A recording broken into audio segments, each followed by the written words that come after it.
Shit.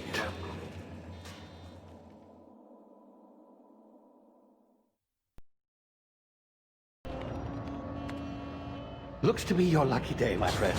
Hello everyone, this is James from Gordo guys, and we're back with another first impressions video. This time we're taking a look at Outer Worlds on the Nintendo Switch. When I first heard that this game was being ported over, I was really excited. It's another big current gen game which somehow the developers were going to fit it onto a handheld console. And since seeing how well Borderlands runs on the Switch, I was intrigued to see if this was a similar affair. Now, for some lucky reason, I got this game physical a day early than the release date, and I've played it for a few hours, and I'm really happy to say that this game looks pretty good on the Switch, both handheld and also docked mode. It looks to me like the developers have locked the game frame rate to about 30 frames per second, and for the most part it runs really smooth at just that. There are a couple of small hiccups I did experience in the populated towns where there was a fair amount going on and the frame rate did dip ever so slightly, but nothing to write home about, and overall it didn't really dampen the overall experience for me personally. A couple of things to note though: as I expected, there was a few pop-ins when exploring the open world, such as grass and other foliage. It would suddenly appear as I got closer to it,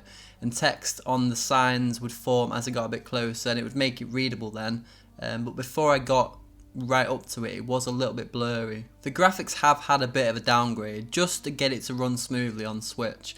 But apparently there is going to be a day one patch which will take up an extra 6GB of space when getting the game, so we should hopefully see the graphics improve slightly. Having played The Witcher 3 on Switch quite recently, I think the graphical downgrade this game got was a lot more manageable for me than when compared to The Witcher 3. The anti-aliasing on this game really helps smoothen out the jagged edges. When playing this game in handheld on the Switch, the port really shines, and it's maybe why some of you are looking to purchase it. There is a bit of that Vaseline-y blurriness that some of these big ports are famous for, but by far it's not the worst we've seen, and it's much more of a manageable sacrifice to take for being able to play this game literally anywhere on the go. One very welcome feature on this port of Outer Worlds is the ability to use gyro aiming, which I think is an essential feature for any game that's being ported to the Switch. The gyro controls are fully customizable. You can choose whether you want gyro only when you're aiming at a target, or you can have it set to all the time. This is a great feature, especially for the handheld mode or when you're using Joy-Cons and the right analog stick just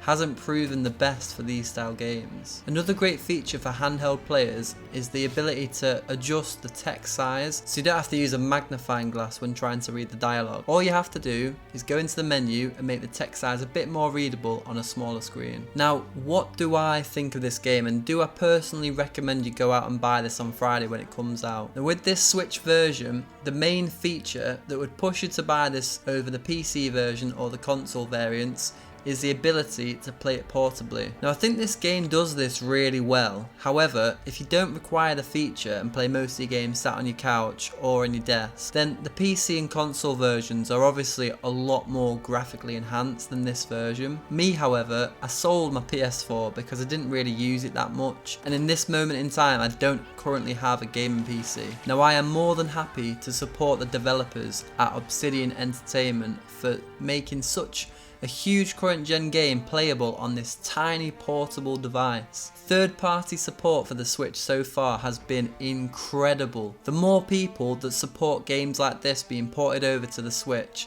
the more developers are going to be persuaded to port their games onto Nintendo systems into the future. I'm not going to rate this game out of 10 or anything like that, but if you don't have another system to play this game on, and just want to see for yourself what it is like on Switch, I would highly recommend you check this one out. The footage that you're seeing in this video is before the patch which comes out on the release date. The developers have said that there is going to be a graphical enhancement patch which will be released on Friday with the game. That's pretty much it for Outer Worlds on the Nintendo Switch. Are you going to be picking this one up? Let us know in the comments below. If you like what you see here, press the like button. If you don't, you know what to do. And as always, please support the channel by pressing that subscribe button. I know everyone talks about it on YouTube, but it does really help us out, and we really appreciate it. That's all for now, guys. Thank you very much for watching, and we hope to see you in another video.